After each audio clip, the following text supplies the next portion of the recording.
ngaji bareng. Hanya orang-orang yang istiqomah di jalannya. Sudah diam, kalau nggak diam keluar. Yang berada di jalannya yang akan mencapai keselamatan di sisi Allah. Karena itu saya terus tidak akan pernah bosan untuk mengajak sampean semua, ya dulur ya, untuk tetap istiqomah di jalan ini. Apapun rintangannya, baik dari dalam hati maupun dari luar, berapapun yang membersamai kita. Karena toh pada akhirnya hanya kita sendiri yang akan ditanya Allah sendiri-sendiri. Bukan karena teman kita, bukan karena kerabat kita, tapi kita sendiri. Ya Mas Heru, jadi bersumpahlah kepada diri sendiri, seandainya harus sendirian bersujud di hadapan Allah, kita tetap akan bersujud. Ya, bersyukur kalau banyak orang, tapi meskipun sedikit tetap kita akan bertafakur dan bersyukur. Malam ini gini, Isra Mi'raj itu memberikan kita pelajaran banyak ya.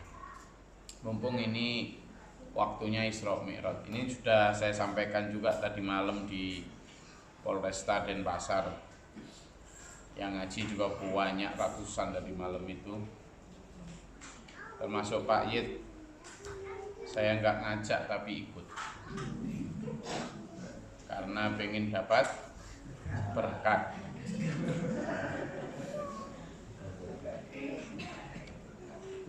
Untungnya panitia menyediakan berkat itu tidak hanya jumlah undangan, tapi memberikan cadangan orang-orang seperti Pak Yid untuk. Ternyata Mas Denny juga datang, sehingga ketua maupun sekretaris. Pak Subur juga. Betul. Alhamdulillah tadi malam responnya baik dan insya Allah masuk ajarannya. Jadi bagaimana kita memberikan tawaran teguran tapi tidak merasa ditampar ya. Jadi kalaupun ditampar pun merasa bahwa itu sesuatu yang memang benar dan tidak terbantahkan. Isra Mi'raj biasanya hanya diisi dengan cerita tentang perjalanan Nabi dari Masjidil Haram ilal Masjidil Aqsa, lalu dari Masjidil Aqsa ilal Sidratil Muntaha. Wis gitu aja. Cerita yang diulang-ulang tiap tahun dan tidak memberikan tamparan apapun ya. Saya mencoba mengungkap 3 sisi dari Isra Mi'raj. Pertama adalah tentang sholat ya. Tentang sholat. Perintah sholat di Isra Mi'raj itu waktu itu Mas Agus, itu sebenarnya perintahnya bukan hanya 5 kali loh Mas Agus dalam sehari. Perintahnya itu hampir 50 kali lebih banyak. Begitu menerima perintah 50 kali dalam sehari, turun ke langit keberapa itu ketemu Nabi Musa. Lah Nabi Musa ini pengalaman dengan Bani Israel. Bani Israel itu Pak Gun terkenal apa? Cerewet dan ngeyel, kakean takon. Memangnya wongi pinter bantah ya, pinter takon. Sehingga dia Nabi Musa ini dengan pengalaman itu, aduh Nabi Muhammad sampean tak kandani, gak ngarah kuat umat sampean. Wis sampean balik. Nyuwun diskon nang Gusti Allah. Apa nyuwun? Diskon. Ndak mungkin kuat 50 kali dalam sehari. Naiklah pada Allah. Terus dikasih diskon entah berapa, 40 apa 20 kali dalam sehari. Turun lagi, ketemu Nabi Musa lagi, masih ndak kuat, ndak akan. Balik lagi sampai 3 kali, sampai terakhir dikasih 5 kali. Turun ketemu Nabi Musa, masih ndak kuat. Ya Muhammad, sampean balik. Tapi Nabi Muhammad sudah sungkan. Mau minta lagi itu apa? Sungkan. Sehingga itulah yang kemudian kita terima 5 kali dalam sehari. Pekan lalu kita sudah bahas tentang bagaimana kita ihdinas siratal mustaqim subuh, tapi duhur kita ihdinas siratal mustaqim lagi. Dan benar kan? Akhirnya kata Nabi Musa, kita bahkan 5 kali sehari aja udah apa? Ya kan? Kerepotan. Sekarang coba saya mau tanya Pak Luhur, kira-kira dari umat Islam ini ada 50% yang melaksanakan 5 kali sehari? Jujur aja. Dari umat Islam inilah. Hah? Ya kita lihat aja di masjidnya ini. Itu jamaahnya di rumah. Sepodo wae. 50% belum tentu ada umat Islam ini. Seluruh dunia loh yang melaksanakan. Sekarang gini aja gampangnya sampean lakukan survei kecil-kecilan aja. Di kanan kiri sampean lah, entah kerabat, teman, tetangga. Di antara mereka ada separuh dari mereka yang rajin 5 kali sehari.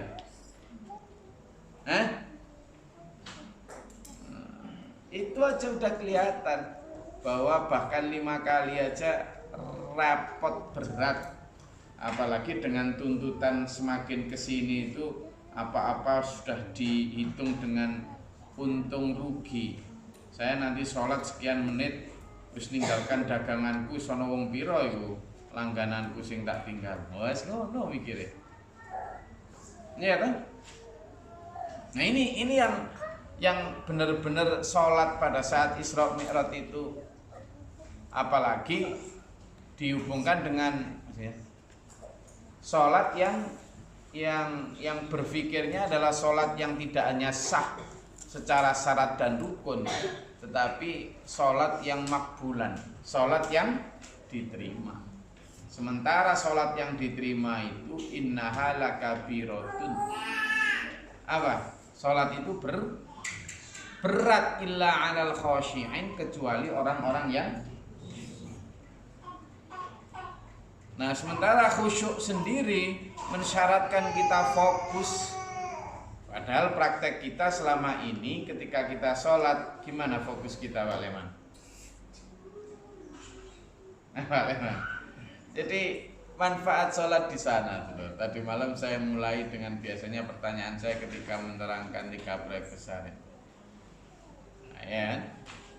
Satu di antaranya, kalau ada panggilan adzan, itukah panggilan yang kita nanti-nanti atau malah kok sudah adzan sih, kayak ngelonjor apa kayak sikilku kayak selonjor di lu apa maneh mari maghrib ya Mbak. Mari maghrib nang isya itu baru sebentar banget itu loh. Habis maghrib ke isya itu baru turun. Pemane kayak tadi misalnya habis kalau malam Jum'ahan kita baca Yasin gitu. Baru baca baru turun sebentar. Pak Subur sudah kan lagi. Gitu kan. Bukan sesuatu yang dinanti. Lah kalau sesuatu yang tidak dinanti, ya wajarnya kita ya melaksanakannya itu dengan setengah hati. Padahal satu di antara ciri kita yang kalau tidak disukai Allah itu adalah idza qamu lis-sholati qamu kusala. Ketika dia berdiri untuk sholat itu berdiri dengan asar-asaran arah-arah. Kita kena lagi di situ, sehingga manfaat atau apa ya hikmah dari Isra Mi'raj itu tentang sholat tadi. Gimana? Selama ini sudah merasakan nikmat sholat belum, dulur? Ayo jujur wes, kita ngobrol santai aja. Bubrin, sudah merasakan nikmat sholat atau ya karena ya wajib gitu aja? Kira-kira selama ini. Ayo Mbak Tri.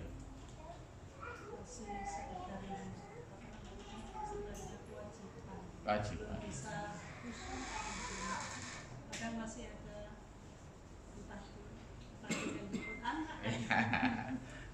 itu wajar. Apa Pak Ano? Gimana Pak Ano? Loh kita memaknai Isra Mi'raj ini Pak Ano. Apa Pak Lur? Dibawa kemana-mana ke pikirannya. Ini Janjian. Apa mana Pak Lur? Betul. Betul, apa yang disampaikan Pak Lur benar sekali. Lah ini maka manfaat sholat itu bagaimana mencapai kelompok illa tadi. Siapa? Al-khashi'in, orang-orang yang khusyuk. Latihan mulai dari wudhu dulu. Mulai dari wudhu Mas Heru. Ketika wudhu itu sudah disempurnakan cara wudhunya itu. Mulai cara berkumurnya, cara menghirup air istishraqnya ini, kemudian mulai ketika membasuh muka itu benar-benar semuanya Mas Andi, kemudian ketika membasuh atau tangan ini sampai ilal marafiq betul. Jangan, karena apa? Karena kalau sikut kita nanti nggak kena itu juga mempengaruhi kekhusyuan. Jadi makanya sampean kalau wudu mending kalau nggak di tempat wudu ya, mending dibuka bajunya tuh. Karena kalau kadang kayak gini toh Pak Gun, itu rada angel gitu loh Pak Gun ya. Kadang sesek. Nah gitu. Mulai dari sana menunjukkan kesungguhan kita, menunjukkan kita benar-benar memang mau ketemu Allah. Karena kalau wudunya cul-culan dulu itu, kalau di pondok kan belum punya kamar mandi ya. Adanya itu jublang. Jublang itu kolam besar gitu.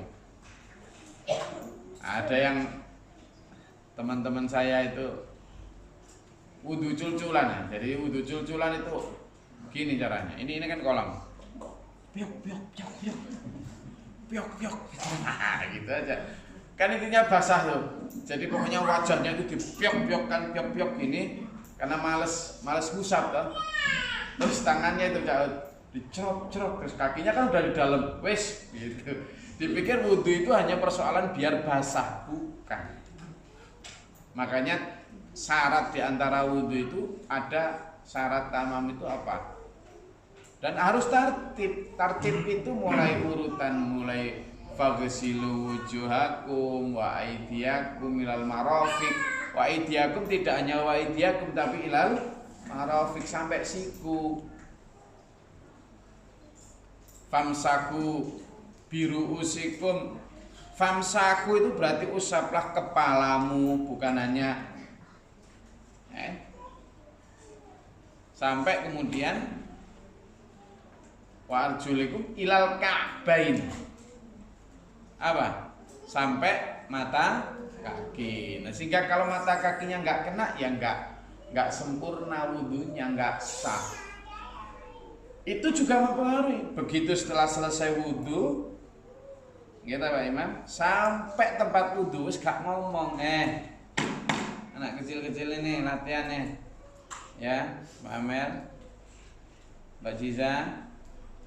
Kalau setelah habis dari tempat wudu sampai tempat wudu udah jangan ngomong apa-apa lagi. Besok ya kita praktekkan pada saat Jumatan. Allah, boleh sholatnya Jumatan.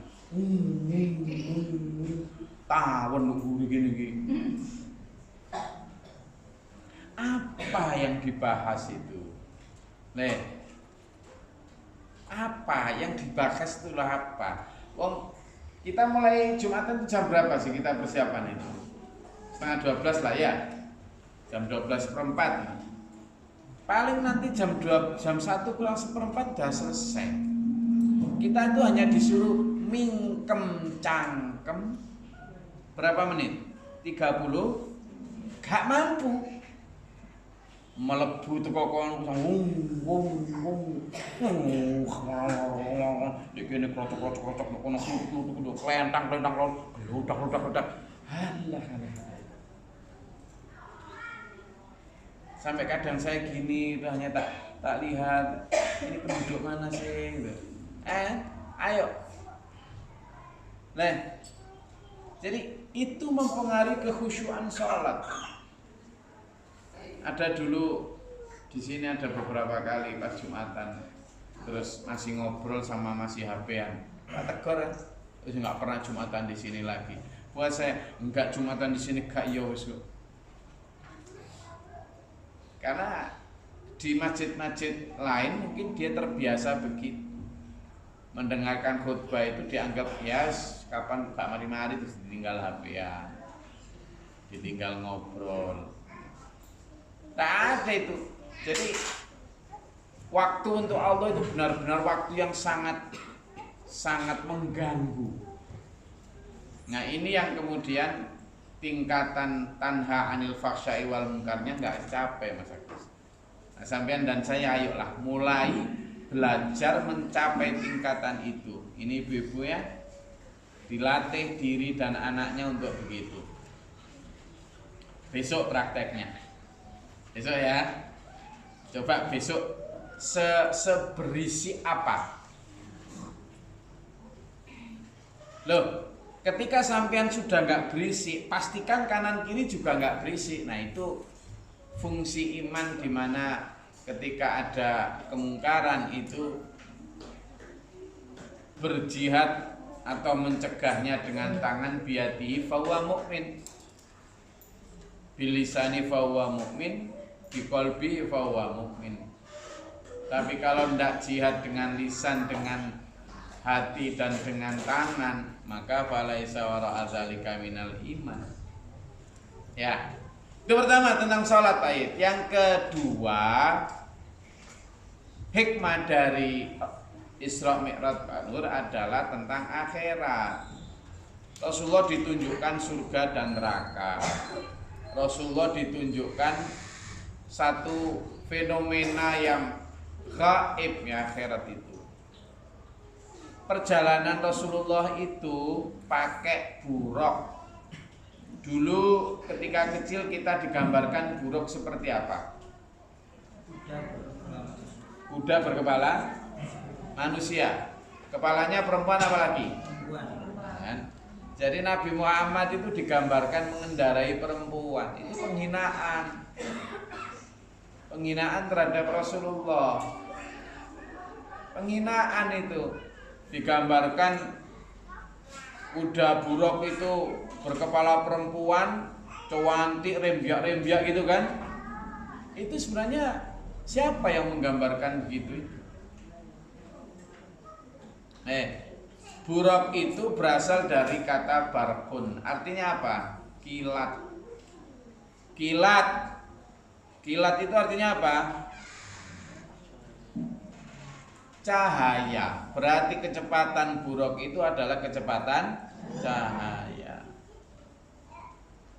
Kecepatan cahaya. Sehingga apa? Nanti di akhirat itu kita tidak mungkin membawa casing kita ini, raga ini tidak bawa. Tidak kita bawa Mas Agus. Ya ibu-ibu, raga yang sampean cintai, sampean mimi tiap hari itu, sampean rawat, sampean belikan jilbab, yang jilbabnya aja kalau masang alon-alon, ya kan? Penceng titik, wow. Kesenggol kancane titik nel. Le, casingmu itu nanti ndak dibawa, apalagi jilbabmu ke, apalagi jarum pentolmu ke. Ribetin ndelek jarum pentol. Sama nih sudah jilbaban aku wedi kesokrok. Akhirat ndak butuh jasadmu itu. Ndak butuh, ndak bisa. Kenapa? Perjalanan kecepatan cahaya speed light itu ke 300.000 km per detik.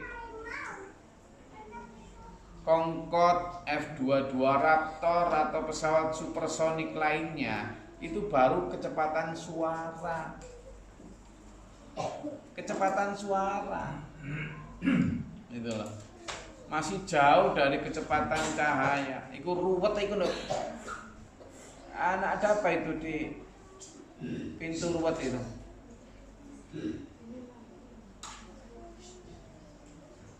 Ya.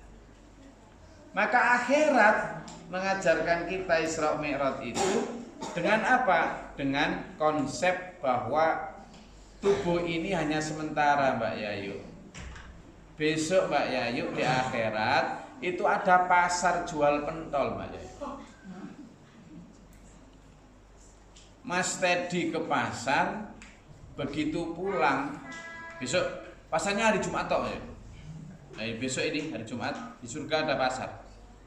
Mas Teddy ke pasar, pulang kena angin di surga sana.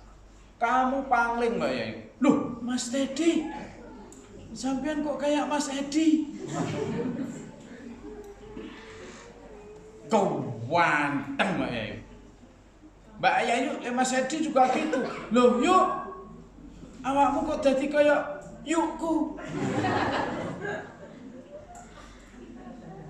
Malah wayu, padahal buktinya cuma ditinggal sebentar. Itu di surga, Mbak Yayu.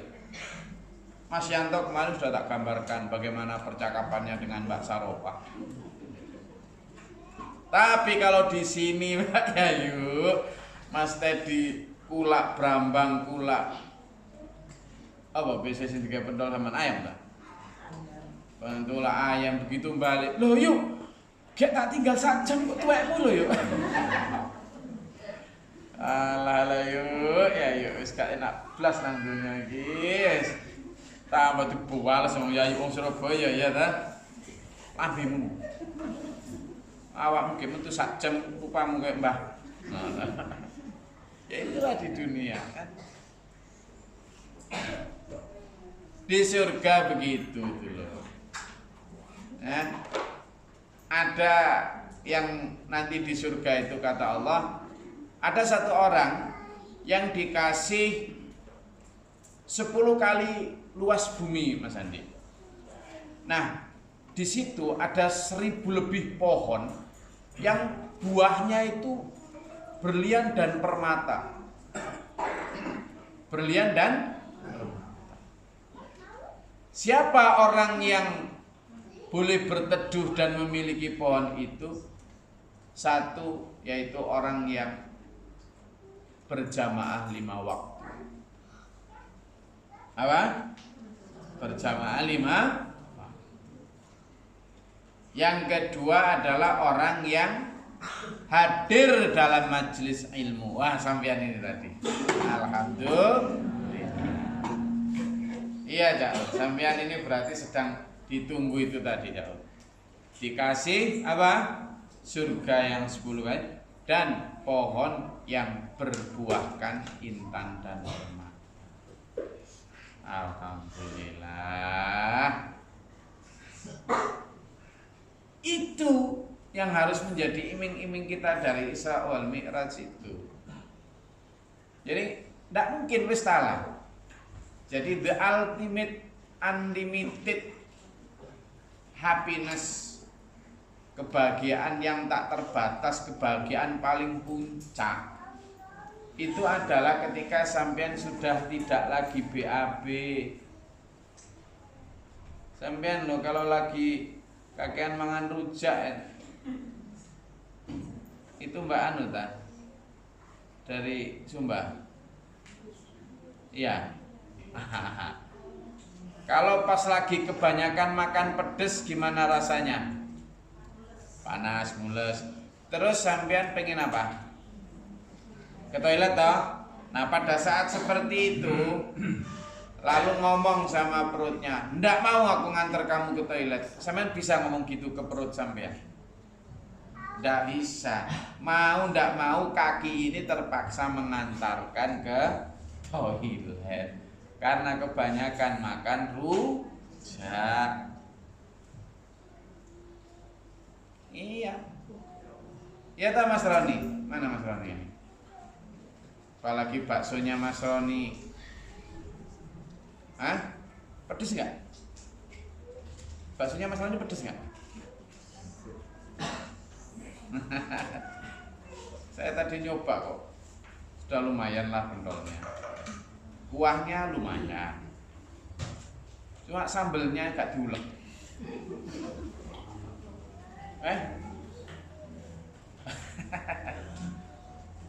Jadi apa yang kita ingin dapatkan wis lah sampeyan nak.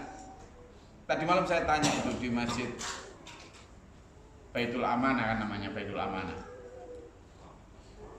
Apa yang ingin zaman yang zaman bayangkan tentang akhirat? Zaman percaya akhirat, percaya. Apa yang zaman bayangkan akhirat? Surga. Apa itu surga? Ya keindahan. Lebih indah mana daripada dunia? Untuk mulai menang. Kenapa zaman takut jawab? Indah surga. Serius, serius. Nah kalau indah surga daripada dunia, apakah sampean pengen segera ke sana? Meneng.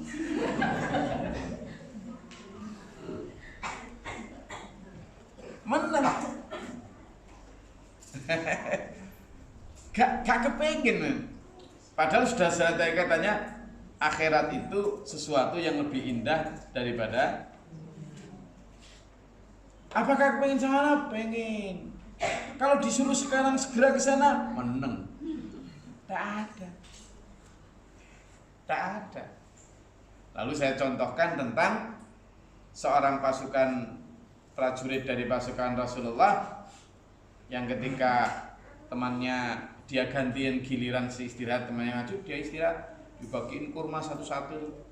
Nah, ketika kurma itu mau dimakan, dia menghadap Rasul. Ya Rasul, kalau seandainya saya maju lalu mati dalam peperangan saya di mana? Di surga. Lo kurma yang mau dimakan lo nggak jadi, ditaruh, berangkat menyongsong surganya. Sampeyan jangankan kok kurma, sego ngene yo entekno dhisik, malah nek iso gak entek supaya apa gak budal. Saiki ngene gampang. Sampeyan pas mangan ya. Pas mangan di rumah nih, di dalam rumah. Terus di pintu tok tok tok tok. Sinten niku? Israel. Ada apa Mas? Israel. Saya diperintahkan ngajak sampean untuk berangkat sekarang. Lah saya nanti di mana? Di surga. Sampean berangkat tak? Sik ta, serius. Serius.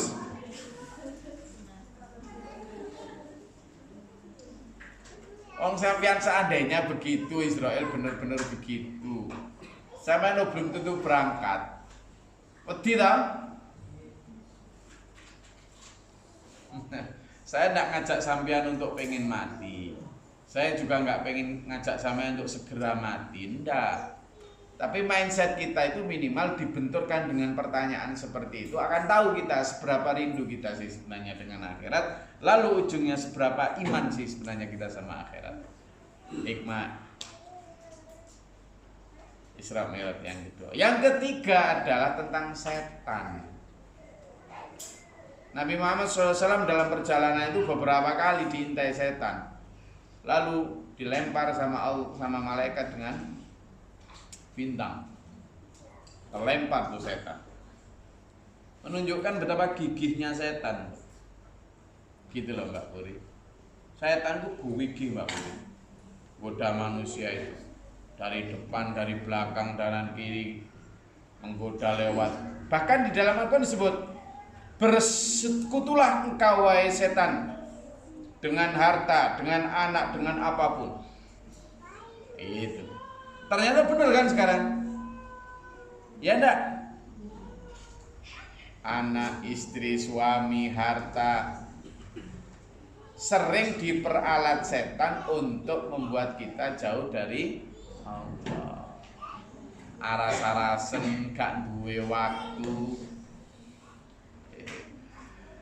Alhamdulillah, jadi sampean yang sekarang punya waktu. Tadi berangkat ada setan goda gimana? Saya mau tahu. Tadi pas berangkat malas sudah enggak udan kok. Oh grimis ya, mulai grimis ya. Oke, ayo diinventarisir suaranya setan mau apa ya coba. Coba kita inventarisir suaranya setan tadi pas berangkat apa aja. Mbak Gane, mulai Mbak Gane. Tadi suara setan apa Mbak Gane yang goda kamu? Capek. Minggu depan aja. Oh ya, terus. Gus Bio. Telat-telat mawon ya. Karena lebih penting COD ya kan? Nah, terus apa lagi? Mbak Afi. Tadi setannya udah gimana? Males. Jadi abimu kan anggap sing barang memalaskan. Ayo Gus Dharma, apa Gus Dharma tadi setannya? Capek. Mari ngedos tapi.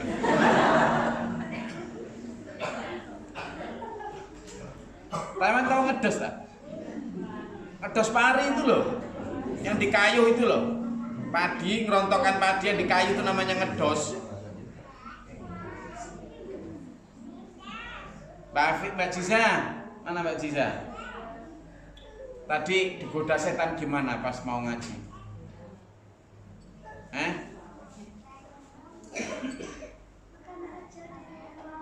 Oh, makan aja di rumah. Ya, ayo sekarang dulur-dulur. Ya, itu setan itu ingin mengintai berita surga, muas, gigih dan istiqomah bener setan itu. Tadi godaannya gimana? Kurang enak badan, betul. Sehingga malas berangkat tak apa-apa lah, kan gitu. Apalagi?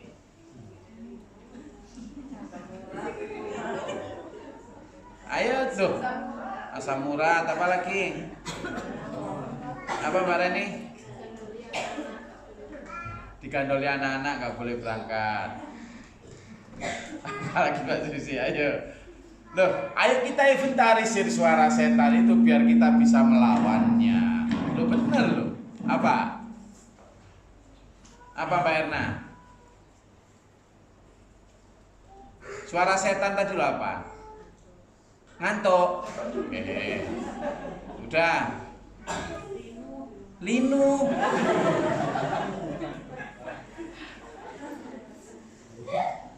Lah ya umurmu belum piro gitu. Ayo Pak Subur, tadi apa suara setan yang goda biar nggak berangkat? Rasa nyang. Nyang iki basa apa to ya?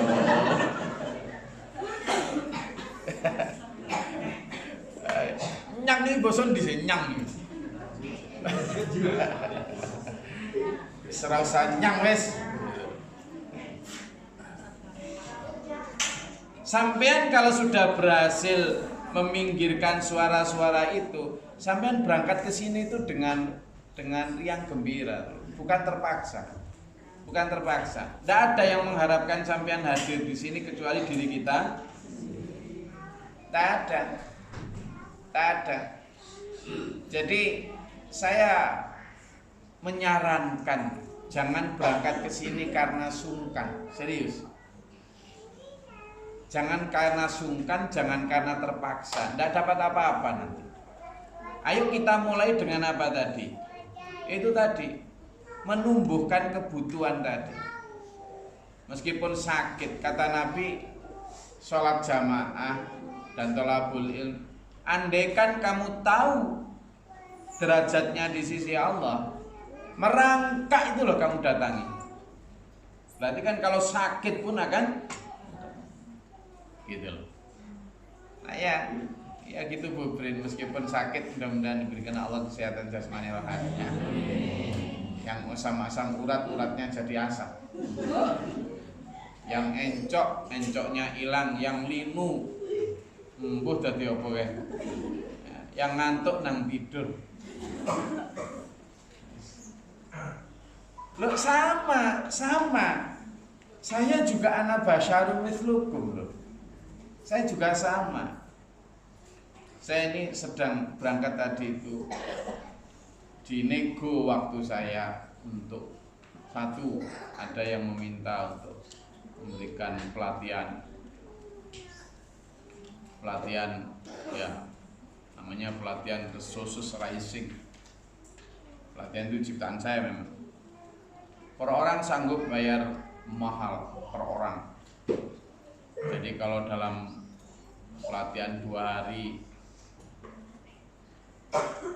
full 2 hari saya bisa dapat sekian puluh. Nah gitulah. Mending saya jawab itu toh daripada berangkat ke sini. Terus ada lagi, saya insya Allah Ramadan ini ngepost di Bali. Tapi tadi ada godaan Pak Yed. Saya diminta untuk safari seluruh Indonesia oleh sebuah lembaga bersama para pakar, para dokter dari internasional keliling safari, dibayar besar. Hehehe. Godaan Mbak Sarah.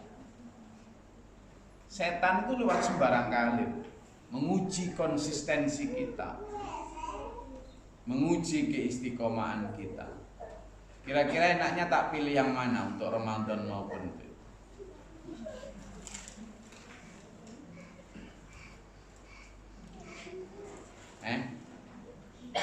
Baru. Saya memang sudah jadwalnya bismillah dampingi sampean bukan, dampingi sampean sahur, dampingi sampean tarawih insyaallah di Bali. Tapi tadi itu baru saja datang godaan gitu, Pak. Jadi sebenarnya tanggal 19 Maret saya diminta untuk menjadi pembicara seminar nasional.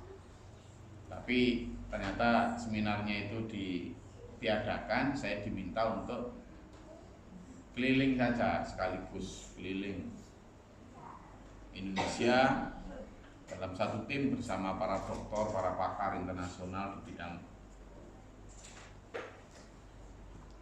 Tentu dibayar, tentu mahal. Nah, aku enake piye milih dampingi sampean ya mangan saanane kadang atau milih mereka, ayo.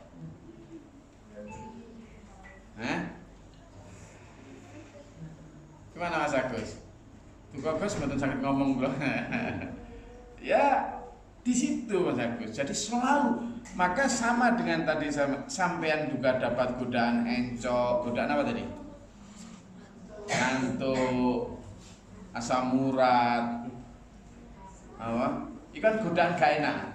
Lah kula dapat godaan padha abote. Sama beratnya. Sehingga ayo kita minta kepada Allah diberi keistiqomahan tadi. Supaya apa? Kita hanya dengan la haula wala quwata illa billahil aliyil azim. Hanya dengan daya kekuatan dari Allah kita mampu. Tidak begitu kalah sama setan. Wis kalah. Bener kalah, wis kalah. Gak usah melete-melete kita ini. Saya pun dalam ngekep anak dan istri, keluarga harus dengan mati-matian doa yang kuat, tirakat untuk memastikan itu, Mas Andi.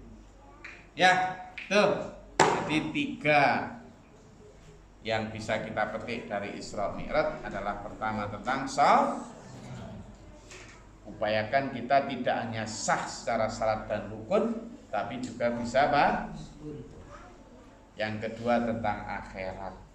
Ayo kita tanamkan betul, bukan hanya dalam bayangan bahwa kita ini dijanjikan di sana unlimited resources, the ultimate happiness. Yang ketiga adalah tentang godaan setan, bagaimana cara menghindarinya.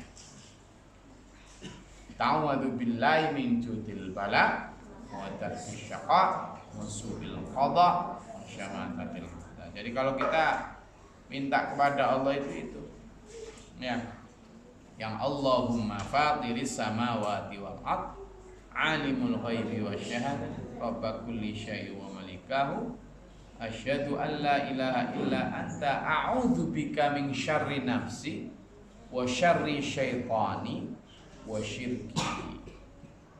Jadi itu. Jadi kita minta berlindung kepada Allah itu dari jeleknya setan, jeleknya diri kita juga. Itu tawadu billahi min judil bala wa darki syaqa su'il qada wa syamatatil a'da. Saya rasa itu kajian kita pada malam hari ini. Langkah sampean insyaallah ditinggikan derajatnya oleh Allah. Ikhtiar kita juga insyaallah dimampukan oleh Allah untuk mencapai ridhonya. Hanya dengan itu, bismillahirrahmanirrahim, kita akan bersama-sama di surga Allah. Amin. Allahumma sholli wa sallim barik ala Allahumma fil lil mu'minin Allahumma qina bima nataita wa afina bima nataita wa barik lana fi ma nataita wa qina syarra. Astaghfiruka wa atubu ilaika. Allahumma tuqan al-bala wal wabah wa tahassun. Rabbana wa la taj'alna minal zalimin Allahumma fatiris samawati wal ardi alimul ghaibi wasyahadati rabb kulli syai'in. A'udzu billahi min syarril bala wal qadari syaitan. Inna fid dunya hasanah wa fil akhirati hasanah wa qina adzabannar. Innaka as-sami'ul 'alim wa alim dzati sudur rasulullah. Alhamdulillahi rabbil alamin. Assalamualaikum warahmatullahi wabarakatuh.